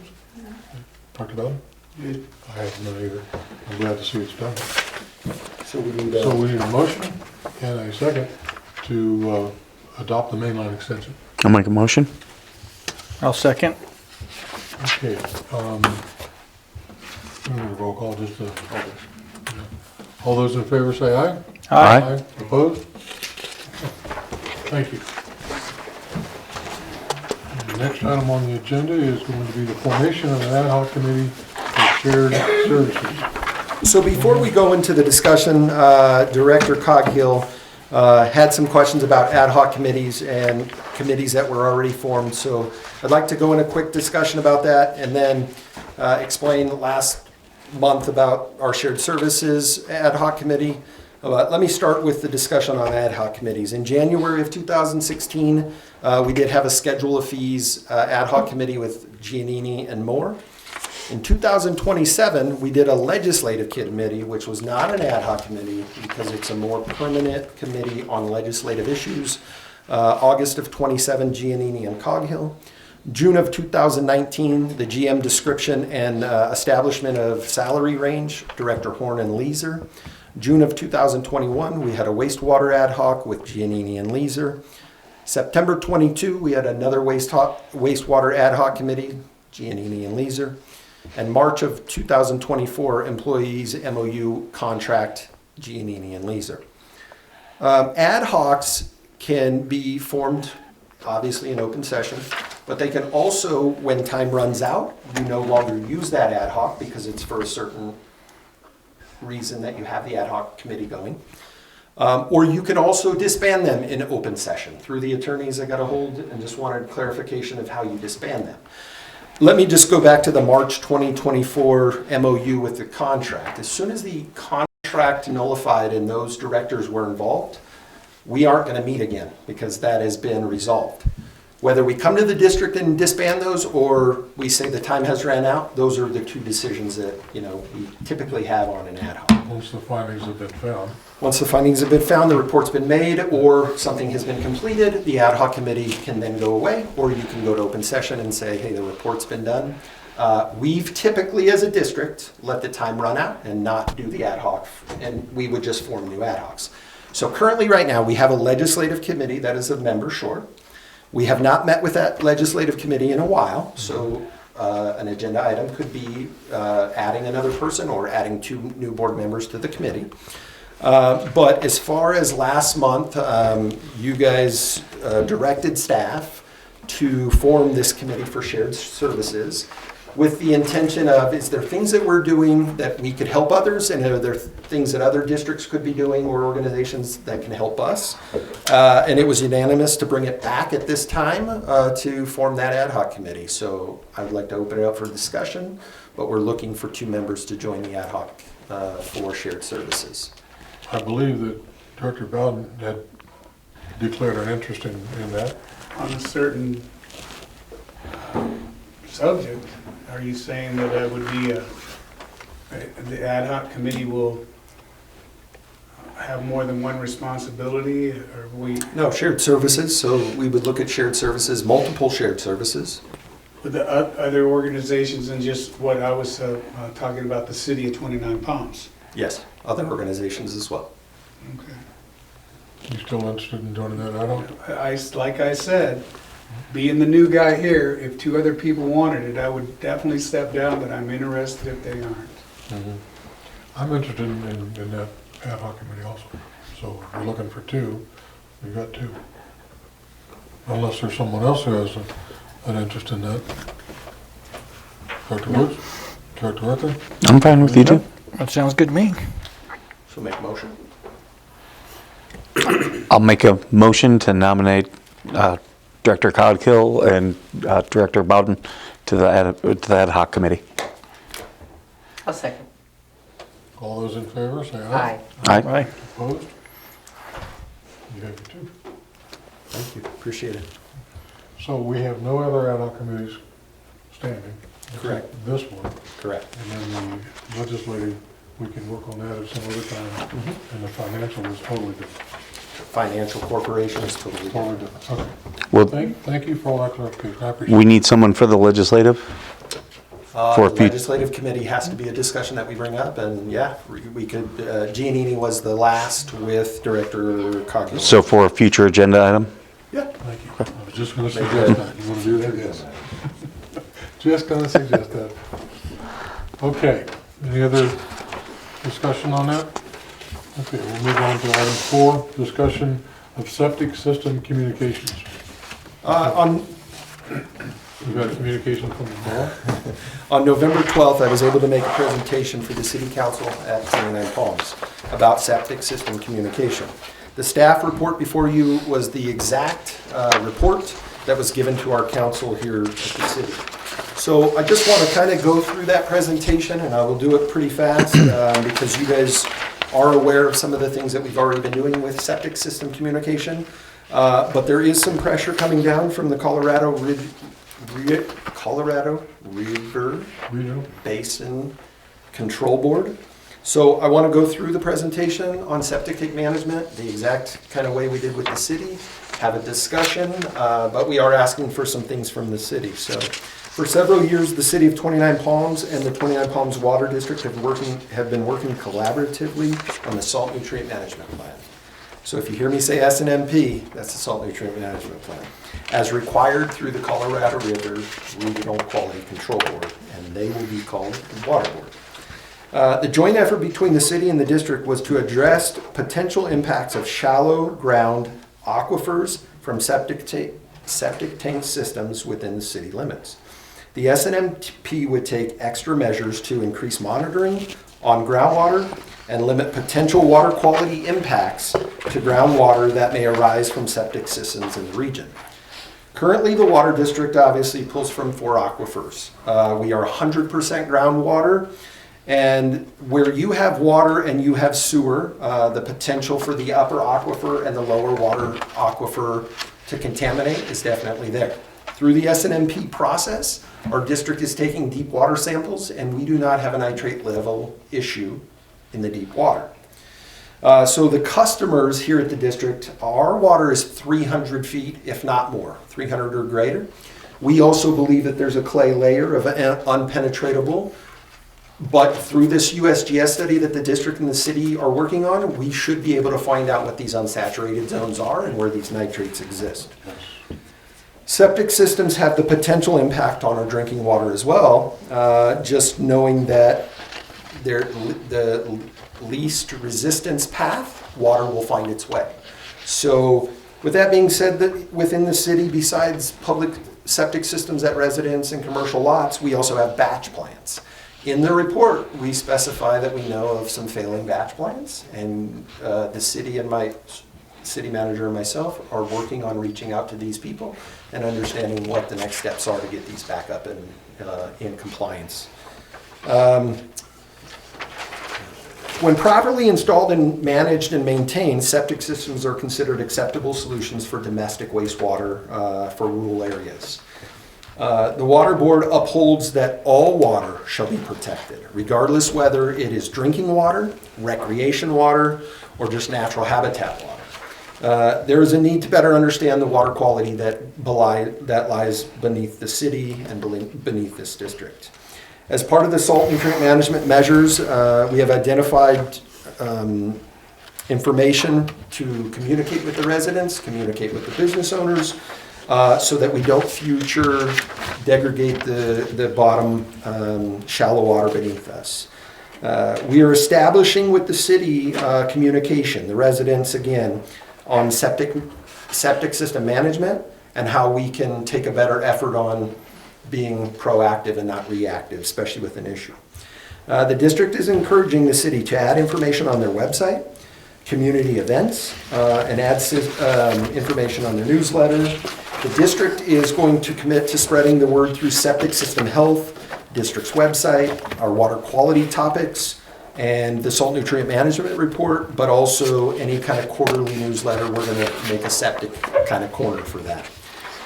The Regional Water Quality Control Board is engaged with the city and the district and is expecting a septic system management system in the near future. I think this is so important, and I'm trying to bring a spotlight to the city that we need engagement. And we need engagement from the city on this matter. The city is considered the sewer purveyor. They should protect the upper aquifer, just like we are proving that the bottom aquifer is not affected at this time. So really today, the biggest thing was to have a conversation with you guys, understanding that I did go to the council meeting and do a presentation for them to understand we've got to tackle this problem together as a community, not as the two different agencies, organizations. So I'd like to open it up for discussion, and if you have any questions, I'd be glad to answer. Director Bowden, I'll start with you. Well, the first thing I learned is it's, let me say it right. It's not maintenance. What did I used to say wrong, man? They both start with an M. I'm a little confused at the moment. Management and maintenance. It's not maintenance, it's management. Meaning that we're not there to fix their septic systems, we're there to tell them what they need to do to manage it. That's what the whole thing boils down to. I was confused with that when I first heard about it and read about it when I was at the other spot. So I think it's very important for this to happen, especially, you know, with all the talk of sewer this and that. I know that there's nitrates in the upper level. And Matt does too, and like he says, the water will find its way. So I think the USGS study, man, it's been going on for like 5 years to get it going, and then it takes 5 years to do it and get the results. So, But that's going to be helpful.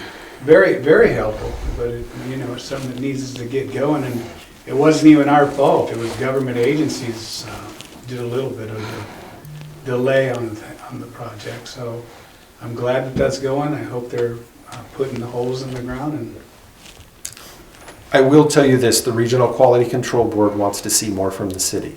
I'm trying to be that bridge from the city and the district where they need to do some monitoring in this upper level. If the conduit from the upper water to the lower water is not understandable and we don't have an idea of what's going on with that conduit to the bottom water, there could be forced sewer coming to this area. So I'm trying to make it a pretty serious point that we have better discussion about septic tanks and how we manage them. And if we could be in a rural area where septic management is a solution, it will then dictate every 3 to 5 years, how do we get to the public to say, we got to pump these systems, we got to make sure the effluent into the leach fields is not going out through the TDS count or the nitrate count. TDS is total dissolved solids. So there's a lot you have to understand about these small systems, where as a water district, we're not necessarily going on people's property and telling them how to maintain. But we still have to have interest in protecting groundwater and making sure protection is the main focus. Director Woods? Nothing. A little overwhelming, isn't it? No, this is the kind of thing that I talked about a year ago when I said that there were joint interests for governmental agencies to have joint, remember we talked about that, I was like, no, no, no. And it was this big deal, and then there was we have an ad hoc, whatever. We just last week had another one of those joint board meetings with Copper Mountain College where we jointly presented to the public joint projects that were in the interest of both educational agencies. So I just say this is exactly what I was talking about. Okay. Director Arthur? Appreciate that. I'm interested in how you think it was received, you being there. It was at a long meeting with their financials being reported. I was about the fourth discussion item at about a 3-hour meeting, so I was later down that list. Not a ton of council comments. Staff and I are definitely working, but council needs to know that if they see this on the consent calendar even if they push through it and it's a consent calendar item, we're in their face about septic a little bit. Because it's gonna come down on this community, and guess what? They're gonna look at both the water district and the city because of the salt nutrient management plan. And having that plan in place, that upper water is not being protected. I already have that sense, trying to work really close with the Regional Quality Control Board down there. And they've been really impressed with what we've done. But I don't want to throw another organization under the bus without trying to help first. And this is a big push to make a public campaign on septic management and health to say why this community does or does not need sewer at some point. Because that's going to come down.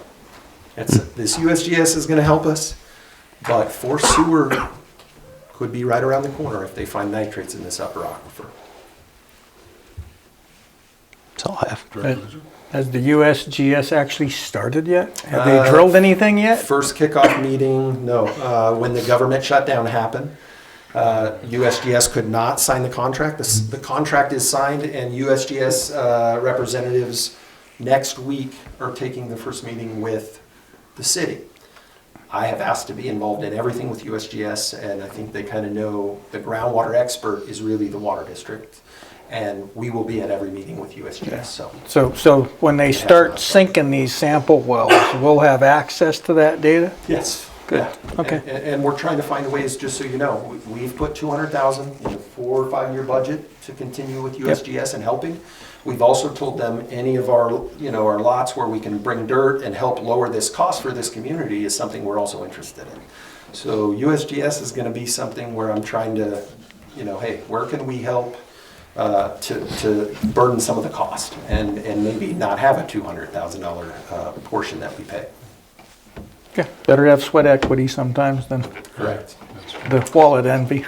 So Matt, if I'm hearing you correctly, we're talking about the necessity for a public information or public service campaign to talk about the management of septic systems. I have one, and I would love that information, right?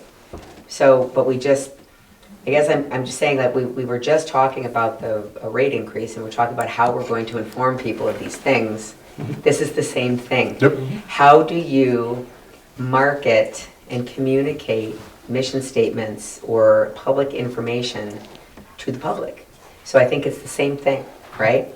I think that the better informed that people are who have a desire to manage their septic system, rather than what I don't want is, I don't want to have any part of a rumor mill that goes on about, sewer, as has happened in Yucca and whatever. That's awful. It's awful. Mm-hmm. And that's not the way that people should hear about whether that becomes necessary or not after a US study actually gets started, which it hasn't yet. So I, again, go back to my communication to the public, and what is good for one piece of information is good for all pieces of information in an honest and clear attempt to educate the public on what should concern them. I agree. Thank you. So if I understand it, it's the batch plants that are failing, and there are several of them. Who was the permitting process? Who signed off on the permit for those batch plants? The city. The city. And did the water board have anything to do with that, signing off? It's on private property. Okay, so there's an HOA involved in that, correct? If they're housing tracts, but if they're hotels that are failing, not necessarily an HOA, but yes, the housing tracts have Corporation, HOAs, correct, right. yes. Yeah. So who would the policing agency be? If it was signed off on the city, somebody's got to take responsibility. I mean, if I put up a wall wrong in my house, the code enforcement officer is going to tell me, tear it down, you did it wrong.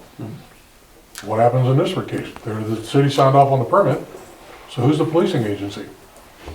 We're definitely nudging I'm the not trying to city. put you on the I spot. understand.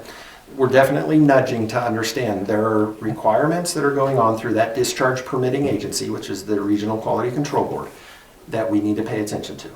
Because next, they're going to say, even though you're not the permitting agency, why aren't you concerned with protection of groundwater? Which we Hence are. the reason we're in the middle of it, and we're having discussions, hopefully daily, weekly, with city officials that the cease and desist orders that I have read, something happens, and happens soon. That's But right. again, private property, Yeah. the water district doesn't have ownership. Right. We have ownership of protecting groundwater and what's underneath. Right. So we're on the outside looking in. We are. Hopefully that somebody's gonna be the policing agency to take care of something that they permitted. Well, there is people that do regular checkups on them. And sometimes you hear that maybe something fraudulent has actually been done to get it passed. Because there is a mechanism in place to be sure that they're checked on some kind of basis. I can't tell you if it's monthly or quarterly, but I know that they are turning these reports in. I know those people show up on site and get paid. And I know the failures are pretty severe. Well, like our general manager says, we do have to take notice of this and do whatever we can to protect the groundwater. I wholeheartedly We do, support that. we do, and But it- it's and private when- property, and we can't, They are private property, and 80 people in one and 90 families in the others are, these are part of what they came along and had no idea what was going on. And then they actually put one and issued them a permit for a septic system when they're supposedly, by the homeowners association, have to get into that because the major problem with some of them is they're not getting enough water. Water flow, Process. waste flow, yeah. first one, Yeah, they're hauling water in. So I mean, it's, it's all a deck of cards thing here. But that's why everybody needs to get involved and exactly. before it, We need to before the stop sign's there. need to find a solution to the problem and help them any way we can. I mean, I wasn't trying to point fingers or be that guy, No. but who is responsible for it is the person who needs to step up and take responsibility and fix it. Well, I think the city, at one time thought they were on track with focusing so hard on this sewer that they were looking at, and so everyone kind of let it slide. And then that didn't work out, and now we're back in the same boat we were before that started, so. Yeah. Yes. I didn't even realize we had 8 package plants in the city. Yeah. I thought there was 5. Yeah. Okay. Well, any other further discussion on that? Thank you for that information. Thank you, sir. And the next agenda item is the consent calendar. Matters under the consent calendar will be considered routine and will be enacted in a single motion. There will be no separate discussion on these items unless the board, staff, or the public request specific items to be removed for separate discussion and action before the board votes on the motion to adopt. Those include the minutes of the regular meeting held on October 22nd, 2025, and the audit list. So looking for a motion to approve the consent calendar. I so move. Need a second? Second? Moved and seconded. All those in favor signify by saying aye. Aye. Opposed? All right. There is no item 6 because there was nothing removed. Item 7, management report. And we'll start with maintenance. Superintendent Craig, Superintendent Administrator. That's right. Okay. Because it's not just me with names. Good evening, Board of Directors. The Operation and Maintenance Department performed the following tasks during the month of October 2025. Responded to 100 USAs, 10 leak audits, 73 shut-offs, 710 total work orders completed, exercised 214 valves, 4 new services, and 1 mainline leak. Past due bills totaled $10,783 in penalty fees. And if the board has any questions, I'd be glad to answer. Let's try and make it quick. Any questions of Superintendent Minister? Whoever it is now. Yeah, whatever, superintendent. Mike, I apologize. When I started, I'm sorry. Long night tonight. Long night. Okay, we're moving right along with the water quality report from Supervisor Hill. Water quality for October 2025, chlorine level throughout the distribution system averaged a 0.56 milligrams per liter. Bacteria samples, we took 56 samples throughout the district, all were absent for call alert, And fluoride samples, 31 were taken, with the average being a 1.23 milligrams per liter. Distribution, we were down 7.2% compared to the prior year and down 9.1% compared to 2013. If you have any questions.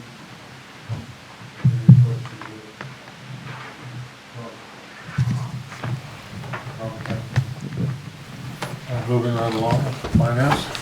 Scott, you're up. Good evening, Board of Directors. Included in your packets tonight are financial reports through September 30th, 2025. All else being equal, target budget percentage for the month would be 25%. Revenues, operating revenue sitting at 29% year-to-date through September. It's kind of the time of year where we see the spike from our summer month usage, and through winter here, it starts trickling back, so we trend right closer to the target budget at the end of winter. Other line I'll point out on the summary statement of revenue and expenses, line 6, debt service. We did make our debt service payment in the month of September, so we're at 50% of budget there because we make our payments twice a year. With that, happy to answer any questions of the board. Any questions for Scott, ladies and gentlemen? No questions. I do have one. I read a story about California PERS lost a pretty good chunk of change due to a lot of their clean energy investments that ended up failing. Are our employees seeing that, or is it negligible? So I can talk a little bit about kind of how that works. So, our employees are in the CalPERS pension system. We pay CalPERS every payroll, a percentage, as defined by PERS. Our employees also pay in a fair share amount of their own. And then all those funds go to PERS.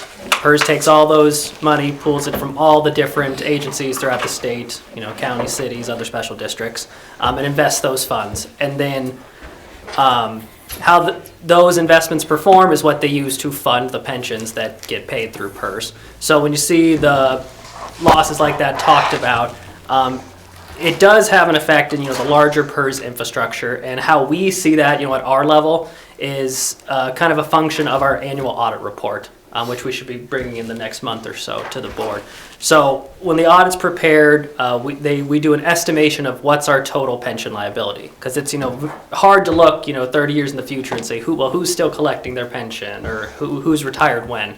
So there's a whole actuarial process that gets done to estimate what that liability is, and then it also tells us what's the value of the assets that PERS has to fund that. And the difference between what they have to pay our pensions and what they estimate our liability to be, that's our unfunded portion of pension. Every year, PERS requires us to make a payment towards that amount to make sure that all our employees' pensions are funded. So year to year on the audit, based on that investment performance, that's where our unfunded accrued liability can kind of swing up or down based on how those investments perform. And I'm sorry, this is real technical, but I can keep talking about it all night. The last thing I'll mention is those returns that I'm mentioning on those investments, they lag behind about 2 years from the actuarial reporting. So if PERS did sustain, losses this year's, this current year, we won't see the effects until the next audit year at the earliest, and we would see it in a potential, increase in our unfunded pension expense, but not necessarily cash out of our pocket. It's a projection moving forward about do they have the assets to fund the liabilities they have. So no direct effect to us. Basically but paper trading. yeah, it's a. It was it just talked about the big number, didn't talk about any effects, so I was wondering if we are going to see any effects. And So no direct, but in a bigger macro level, yes. Okay. Any questions? None. I have one. How's class go? Class is doing well. Latham class there is the slightest, with interest rate cuts, they are starting to, the rates between Latham and class are starting to align. But that said, class has not dropped off at a very significant rate. I'm sorry I don't have the latest yield off the top of my head, but I think we were still 4.18 was the latest class I saw in October, I want to say. No cross of death yet. So no cross yet over between the LAIF rate and the class rate. But it's something we're monitoring because we have both investment pools available to us. If that crossover occurred, it's very easy for us to move from one investment pool to the other to take advantage of the best return possible. Thank you for that. Okay, and that, last but not least, is our general manager's report. I will be super quick. District office was closed November 11th for observation of Veterans Day. I'd just like to take this time to thank the service members for their dedication, commitment, sacrifice that each and every one of them have made to protect this country. District staff will be participating this year in the Christmas Light Parade, December 2nd. Just wanted you guys to be aware. In front of you are the gingerbreads that we are passing out as stress balls. So the district did purchase stress balls to get out to That we're not supposed to throw at the We will participants. not be throwing them this year. We will be handing them. Staff really does enjoy this, us putting together the parade, putting together our floats, and being together outside of the workplace. This is a big event that we do, and I'm proud that we've kept that tradition going. So we have some different plans this year because we're preparing a little bit ahead of time, but we're excited to kind of show you guys that we're kind of going bigger this year. So we're excited. December about that. 2nd? What's that? December 2nd? December 2nd. That's a Monday. Tuesday, I think. Tuesday. It's a Tuesday? I wouldn't want to be the only board member that shows up. New faces at the district. We did get a new customer service rep, Robert Edgecombe. And there's also 2 positions that just hit the paper this week. So we're looking for a new service worker 1. And unfortunately, we're going to be looking for a new mechanic.